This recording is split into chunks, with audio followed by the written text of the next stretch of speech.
Good morning, back to the Thames. It's a grey and rainy morning and it's quite chilly.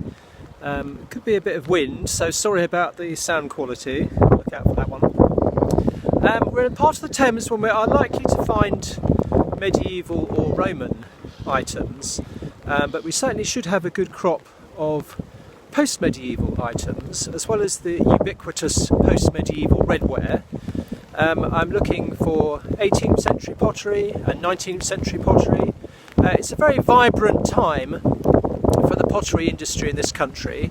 You've got tin-glazed earthenware, which is then superseded by salt-glazed stoneware, brown and white especially, so we hope to find some of that. And then that in turn is superseded by earthenware, creamware and pearlware towards the end of the 18th century. And you've also got mocha and industrial slipwares, which we may be lucky to find a few fragments of. And you've also got porcelain, Chinese export porcelain and homegrown porcelain as well. So hopefully we'll be able to find examples of all these on the foreshore.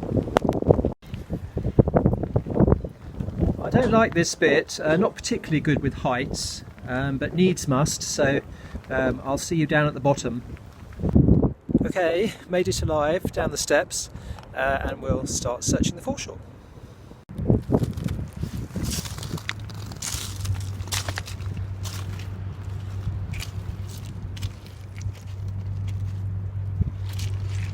Should be a low tide today, but we've just had Storm Kiara and we're about to have Storm Dennis, so who knows what that might do to the river.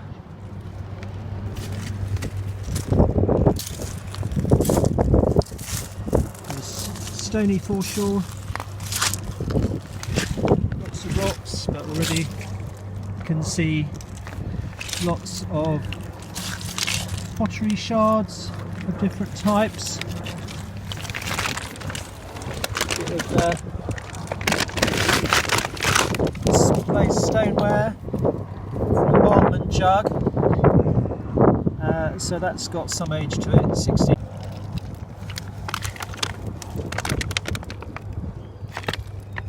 Can you spot the industrial find here? This redware with white slip in the reigns of sugarcone moulds.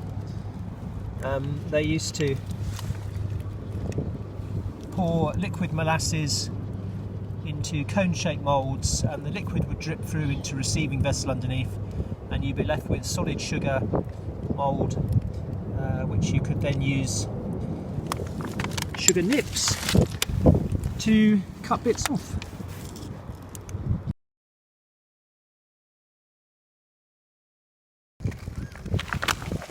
Sadly, this part of the foreshore also has a lot more plastic, so we'll do everyone a favour and take some of it home with us.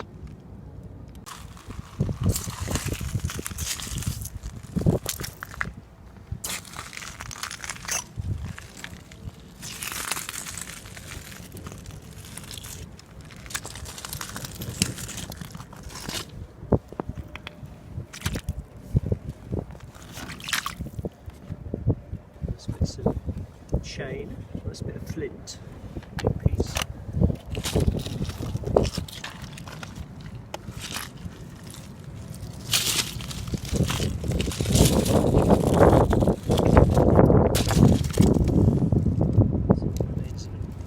Some sort of tool. Base of a wine bottle with the kick, very thick glass.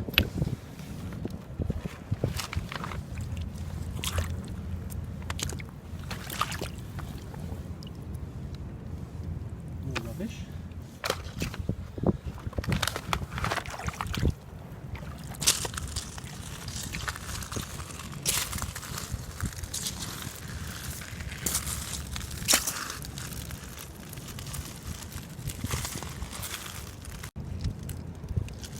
Can you see this here? I think it's a lump of coral. This arrived as ballast on the ships. So that's quite quite interesting.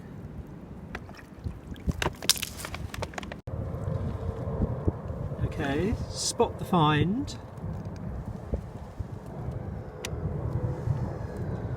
Here. Not man-made, but a little, quite a large lump of coral. But interesting. I don't think I'll dig it out. I've got a few examples, and I'll leave it there for someone else to pick up. I think that's another piece there as well, actually, interestingly. This area's also got quite a lot of metal nails, iron nails, brass tacks from who knows what.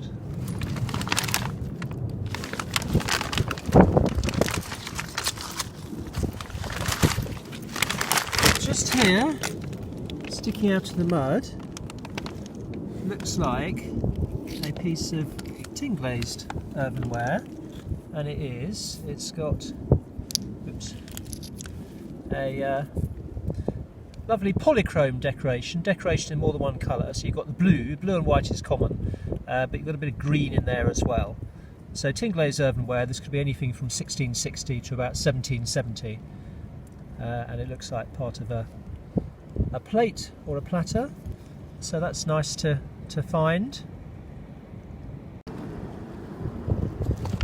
It's a bit of stoneware, and from the colour, I'd say it's Bristol glaze, which was introduced about 1830 and was very commonly used on everyday stoneware items throughout the rest of the century and into the 20th century as well.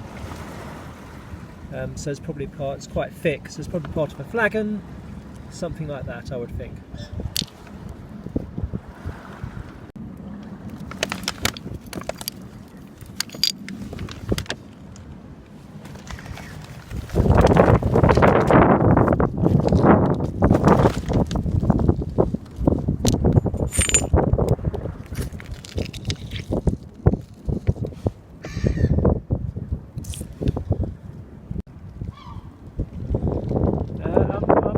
This one on the foreshore.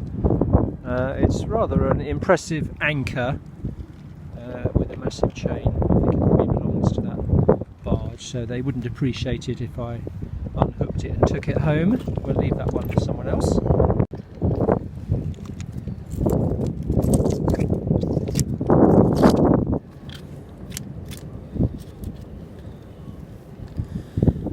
A bit of stoneware handle. Probably looks like German stoneware, Westerwald, which would be 18th century. So our first bit of slipware there. Staffordshire type slipware, made in Staffordshire, but also made in other places like Bristol and made in London, right from the 17th century up until the 1830s. So not an uncommon find. Bit of blue and white, transfer printed, no doubt a willow pattern, I would say. The border there, very identifiable.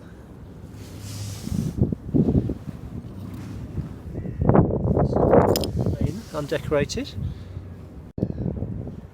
Spotted another promising shard sticking out of the mud. Let's pull it out. Oh yes, that's very nice, isn't it? Again, that's transfer printed, so late 18th or early 19th century, but that's rather a pretty bit of a saucer, I would think. So that's a keeper. A teeny tiny bit of porcelain. I think this is Chinese. It's hard paste porcelain with hand painted decorations. So Chinese export porcelain, very, very common in the 18th century. Imported in hundreds of thousands of pieces with every shipload.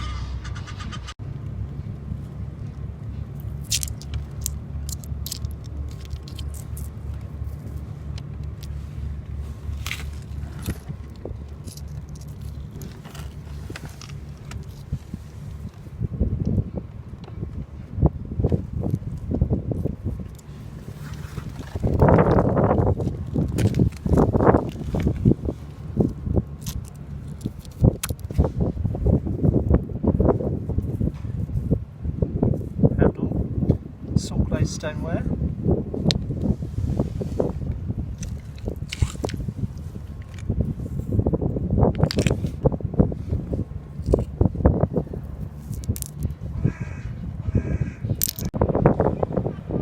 This is the bottom of a blacking pot, so it's cone shaped, very thick base, and it contained blacking which they used to keep metalware black, especially stoves and that sort of thing. Famously, Charles Dickens, one of his first jobs was to stick labels on in a blacking factory in the 1820s. So this would be anything from the early 19th century to the 1850s, I would think.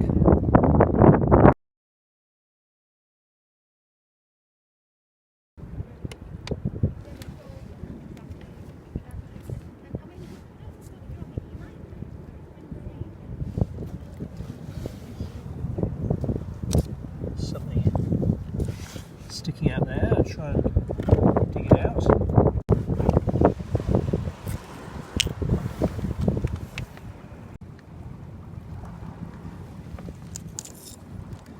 Oh, look at that. I'm glad I turned that one over. Very dull from that side, but from this side, beautiful, beautiful piece of spongeware. So this is very, very popular in Scotland, but I think it was made in Staffordshire as well. And it's literally using a sponge that you cut into that shape, and then you make the pattern repeating on the edge. So that's a beautiful bit of plate. That would be mid to late Victorian, and I'm very happy to have found that.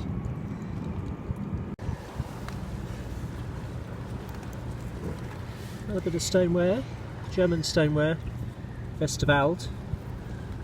They made tankards, jugs, chamber pots, very, very common import in the 18th century.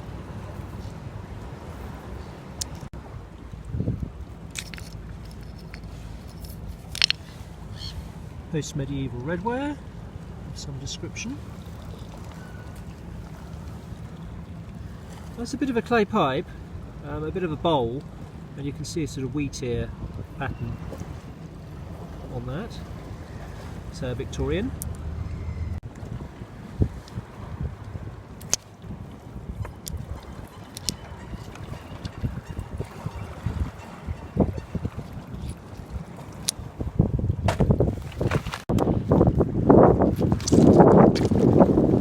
Spot find. It's the top of a flagon. Again, this is Bristol glaze, so any time from the 1830s onwards.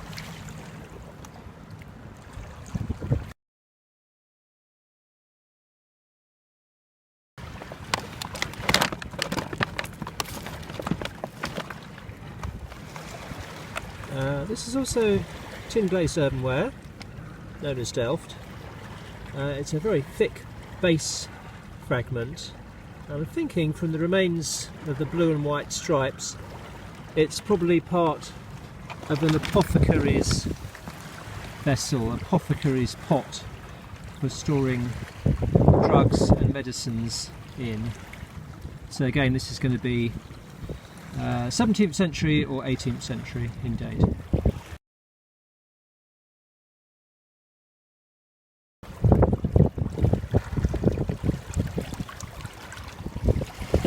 The top of a stoneware bottle with the cork still in it. Not bad, 150-year-old bottle top and a 150-year-old cork.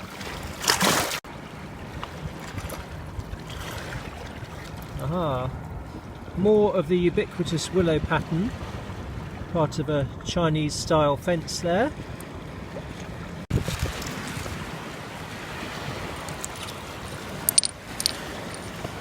Another bit of Staffordshire style slipware.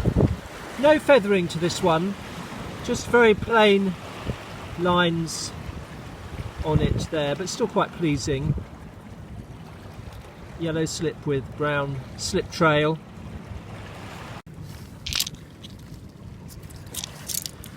It's well stuck in the foreshore. Let's see if we can persuade it out, see how big it is. Oh, there we go. Oh yes, that's the base of a big old Victorian stoneware pot there.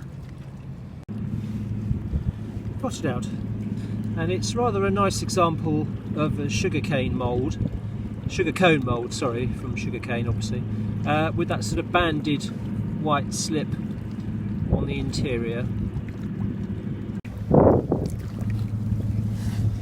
There's a bit of leather just weathering out the foreshore there, probably part of a shoe. No idea how old it is, but I'm going to leave it there for somebody else, but an interesting object nonetheless. Right, in this bit of the foreshore you can see large chunks of yellow coloured clay, and these are sagars from the Delftware industry. There was a Delftware industry just inland here on the north bank, and they've discarded these here, and you can also pick up here bits of biscuit ware, Delft Tink-glazed earthenware, which has failed before the glazing and firing process and been discarded.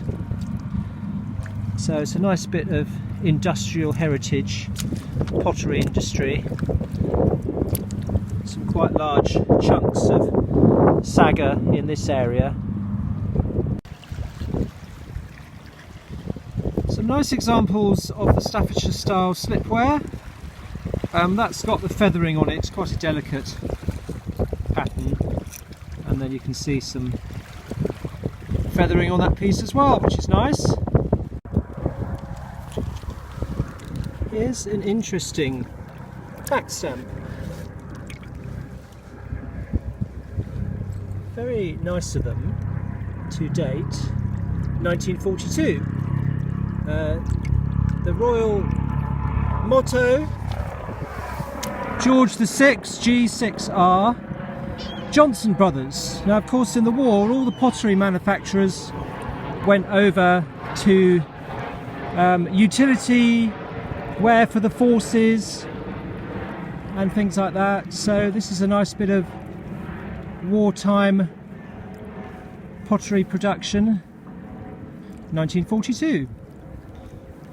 A year after the Blitz, where this area of London really did get, oh that's better, really did get a terrible pasting from the Germans.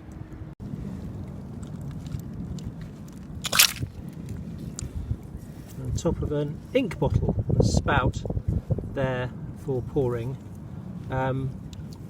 Stoneware, Victorian.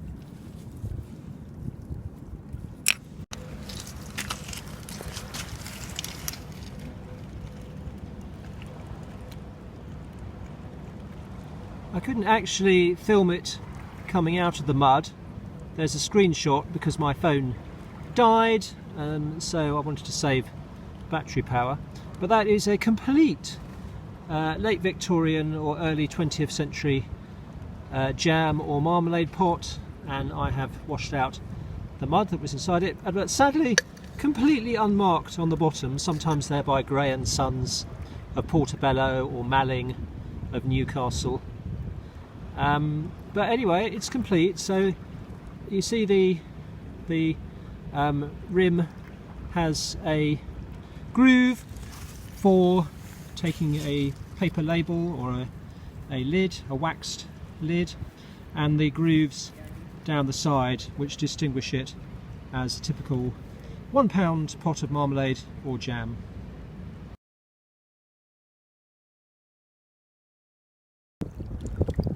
I've just pulled that out of the mud, and that is familiar to generations of bakers. It's like a mason cache or similar mixing bowl. So that would be late Victorian, 20th century. I wonder how many cakes have been mixed in that over the years.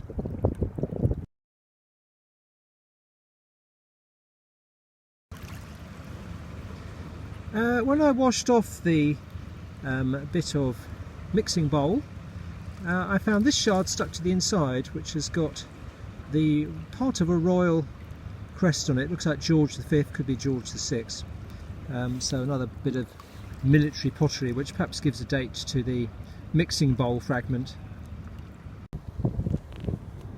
A historic pub on the foreshore, the Prospect of Whitby, and there's some steps helpfully there, so we know where to go if the tide comes in quickly. Here's a humble piece of pottery, absolutely typical of Victorian cheap pottery used in pubs by the working class, banded ware, often a yellowish body, sometimes with mocha decoration, but just concentric bands of decoration, so very typical working class Victorian. Nice honest bit of pot. Another typical Victorian early 20th century product, marmalade or jam pot with a little line at the rim for attaching a cover, and the ribbed sides, very obvious, like the whole one I found earlier. Rain started up again, nice handle there, but a very pleasing decoration on that piece. It's a piece of Sunderland type slipware with a thick creamy slip on the inside and a speckled brown glaze normally. This one looks unglazed on the outside, with a speckled brown decoration. This dates from 1790 right through to 1900. A pretty little porcelain fragment, shard. This is probably Chinese, hard paste, but with lovely hand-painted decoration. So that'll be 18th century, I expect, all the way from China to Georgian London. Okay, spot find.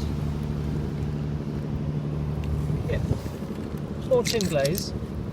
This shows quite well the fragile nature of the glaze. It's chipped away from the edges of the shard there and very chipped on the back, but blue and white, freestyle, hand-painted decoration. So this again, 1650 to 1770, thereabouts. Now here's an interesting one. It looks like the rim of a pot, but sadly it's asbestos. These were used as seals. It's concrete soaked asbestos. So we're not going to take that one home, but it's good to be aware there is a lot of asbestos lying around on the foreshore, and it can look like pottery when you first see it. So beware.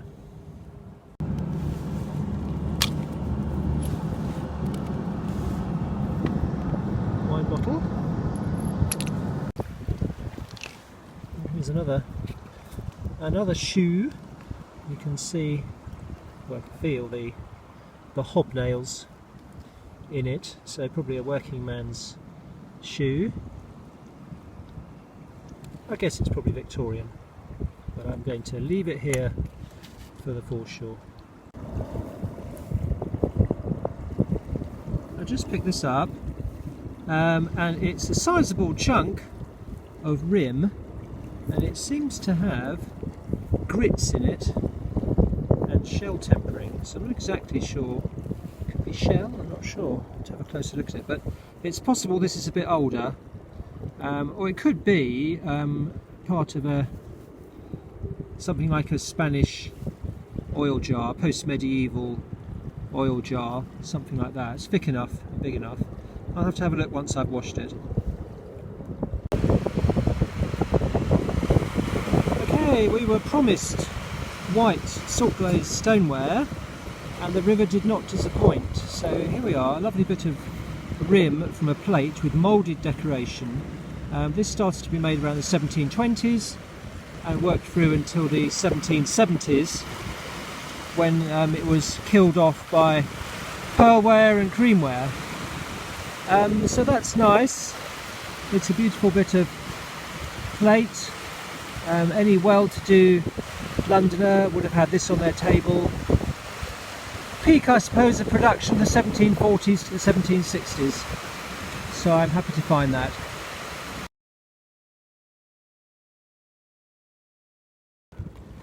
I mentioned asbestos, and here's a whole group of asbestos, so you can see what it looks like.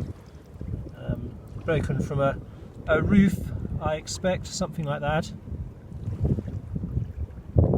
So one to avoid on the foreshore.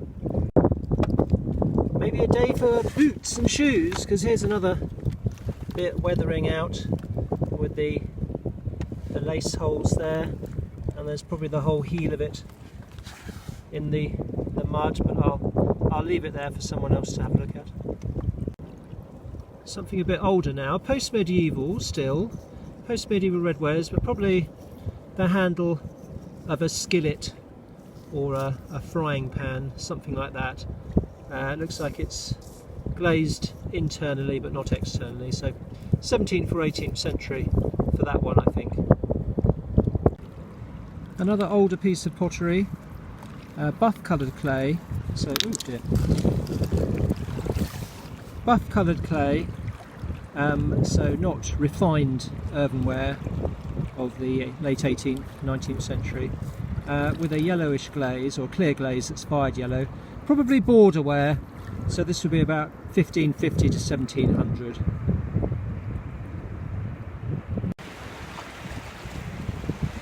Mystery metal item that says wet both hands on it. Very modern, I would think.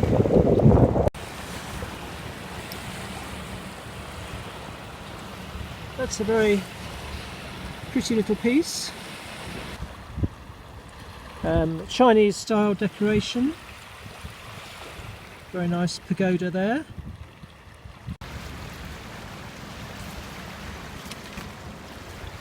Tide's starting to come in now, so it won't stray too far from our escape routes.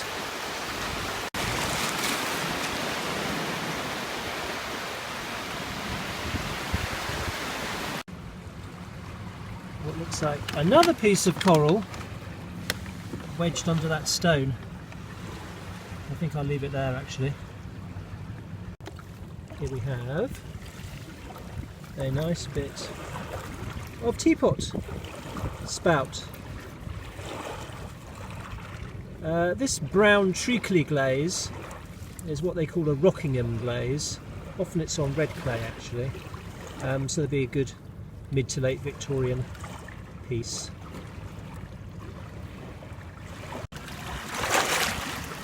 A big bit of post-medieval redware. Very difficult to date this stuff. It could be anything from the 16th to the 20th century even.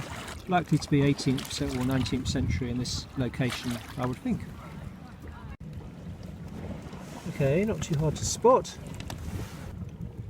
A beautiful chunk of Chinese export porcelain. So hard paste with hand painted decoration. A base, this would be 18th century.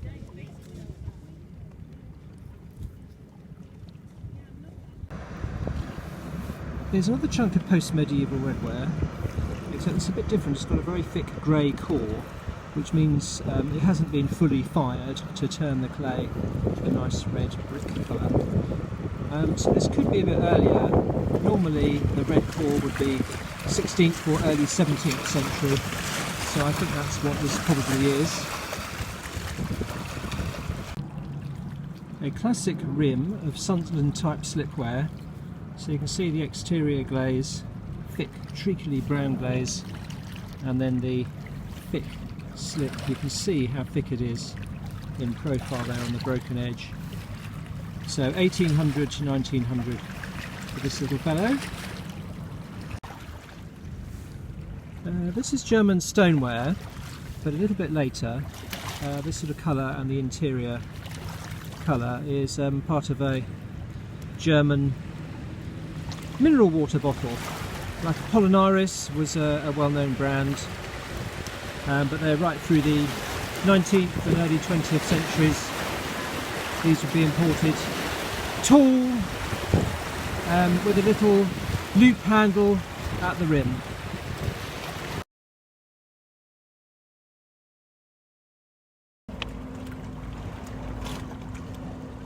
What have we here?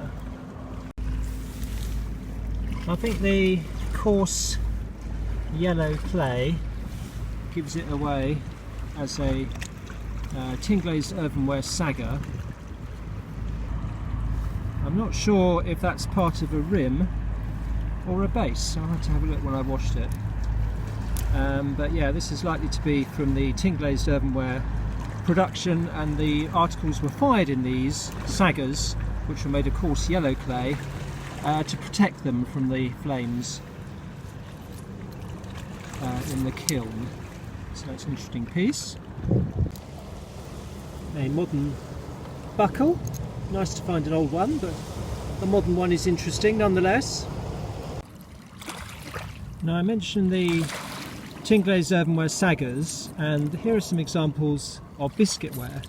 So this has been rejected before firing for the second time after being glazed, and it sometimes looks older than it is. Looks a bit Roman almost, but it's tin-glazed earthenware biscuit firing, and you can find these where pots have been dumped on the foreshore and sagars, and the production from tin-glazed earthenware has been dumped on the foreshore. Well, another shoe, another soul lost to the Thames.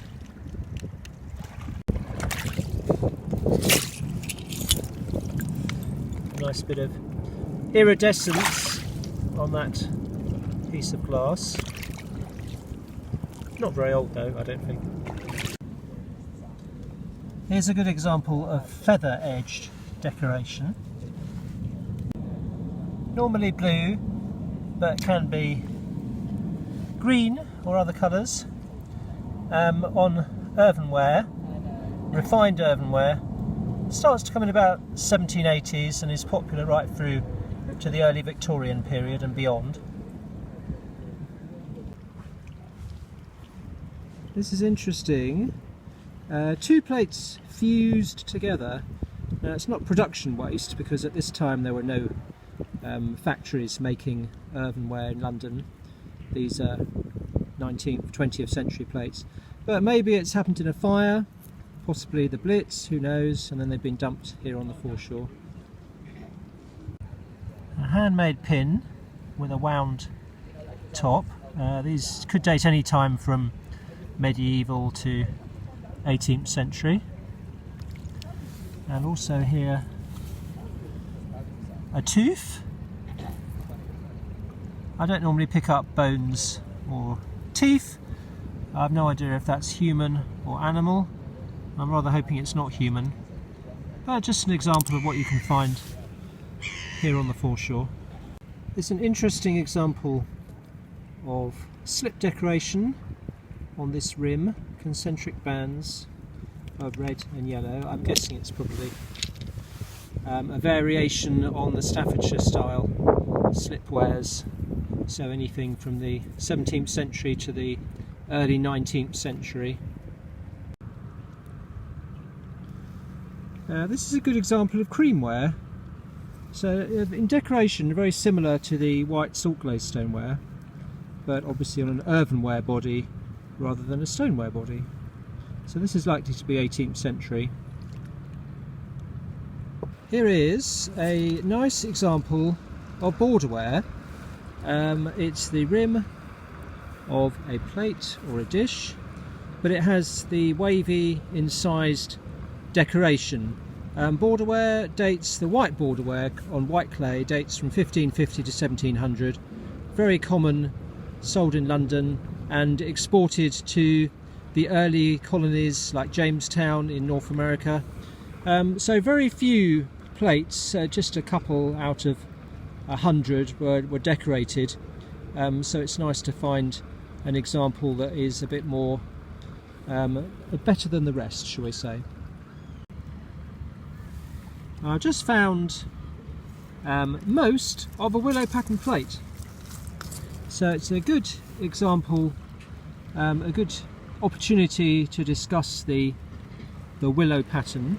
The legend, which was made up in this country, I think it's just loosely based on Chinese, is a rich man's daughter fell in love with his secretary, and they escaped across a bridge. So there's the two lovers being chased by the father, and they were hidden away on an island, but then they were discovered and the gods changed them into birds, and so somewhere in the sky you see the two birds, which is a common feature of these plates. So late 18th century or all through the 19th century right up to the present day, willow pattern, but that's a nice chunk of it, more than you normally find.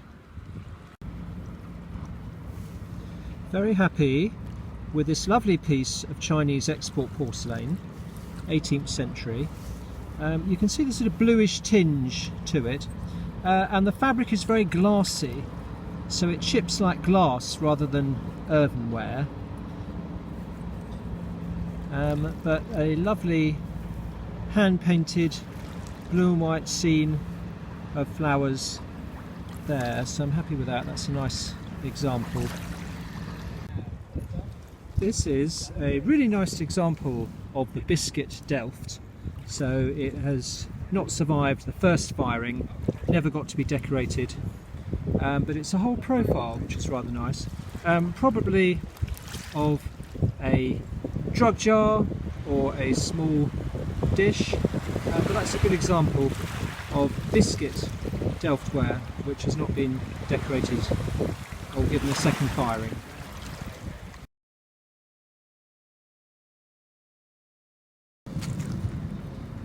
Here's another example of the sugar cone mould, but this actually is the bottom of the mould, where the liquid molasses would drain through into the receiving pot underneath. So that's what the base looks like at the bottom of the mould, and then it goes up in a cone shape up from there with the distinctive banded white slip on the inside. So another little bit of industrial heritage from this part of London.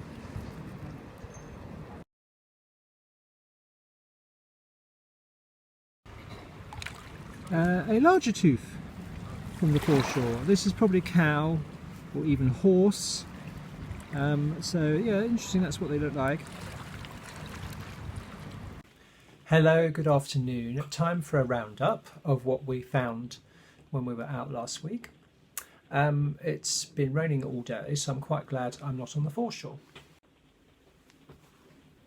Well, first up, the mystery lump of clay, and some of you will probably already know what it is. It's very unexpected because it's Roman. It's part of a large mortarium. That is a big vessel with a nice big rim that you can grip hold of, and it is for grinding sauces and herbs, and very useful in Roman cooking.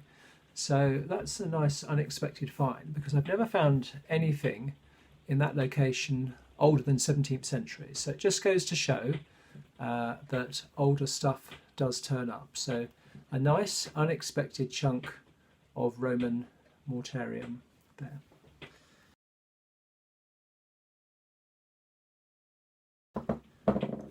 My complete pot.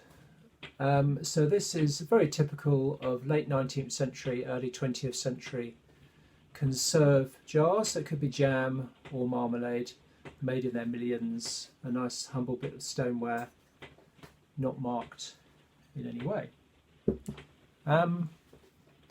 Foreign import, German stoneware, and this is marked. So it's the bottom of a tall, thin mineral water jar, like the Apollinaris jar, and it says on it minimum contents 0.7 litres there. So that will be also 19th century or early 20th century. Lots of nice bits of blue and white. That bit particularly interesting because it's transfer printed, and you can see the line down the middle where the transfer joined up, and so you've lost a bit of petal on one leaf and it joins there for the other thing. So you can see that's the process of putting the transfer on. There has to be an edge to it somewhere. Here are some more nice bits of blue and white. in the Chinese style. This is also transfer printed. So this will be late 18th or early 19th century. Chinese style pagoda, I guess on a mug, probably. That's the rim there. A nice bit of pearlware. So pearlware is where they've added cobalt to the glaze to make it look like porcelain, more like porcelain. And you can see on the back that blue pooling around the edges there. That's very typical of pearlware. So this will date from 1780 to about 1830, and it's got a nice scene there of a man tying up a boat. So that's a nice river thing. Half an elephant is better than no elephant at all. Often they used to get their illustrations from travel books to make the plates for transfer printed pottery. So this has probably come from a book of Indian scenes. So there's a nice elephant. It might be possible to track down the original design of that. That's also pearlware. It's got the little blue pooling around the edge of the rim there. So this is also going to be late 18th or early 19th century.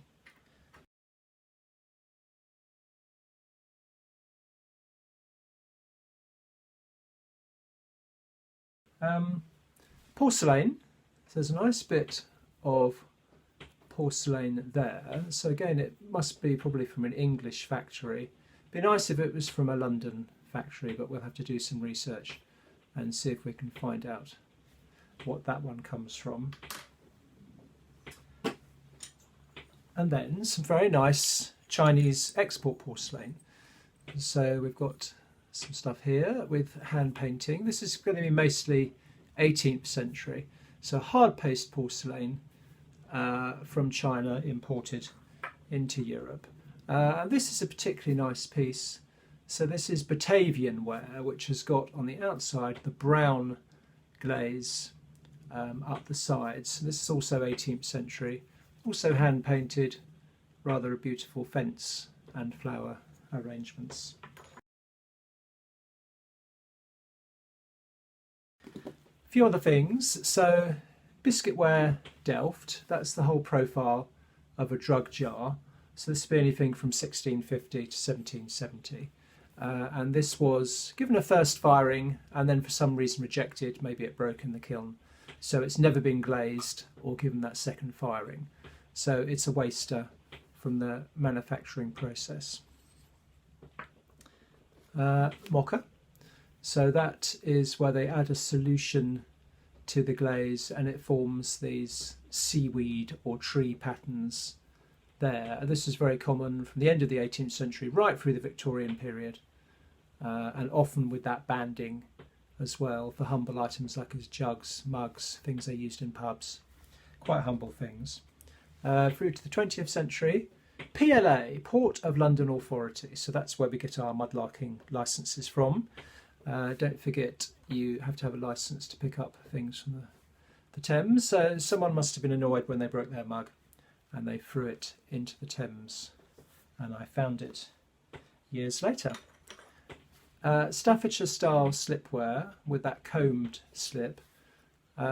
This was produced in Staffordshire, Bristol, London, many areas, right into the 19th century. In London it was still very popular right up to the 1830s and beyond. But it's nice to find, a very recognisable find from the foreshore there. Going back to the 18th century, salt-glazed stoneware, lovely moulded pattern on a plate rim there. Very popular, 1720 to 1770, so about the middle of the 18th century at its height, and then killed off by creamware and pearlware. Well, thank you very much for watching. I will be out to the Thames again soon, I hope. If you're interested in pottery, then you could check out my book on eBay, which has got 150 pages full of photographs of identified pottery from the Thames foreshore, and it might help you with your finds, or if you're just interested in history or archaeology. Thank you and see you soon.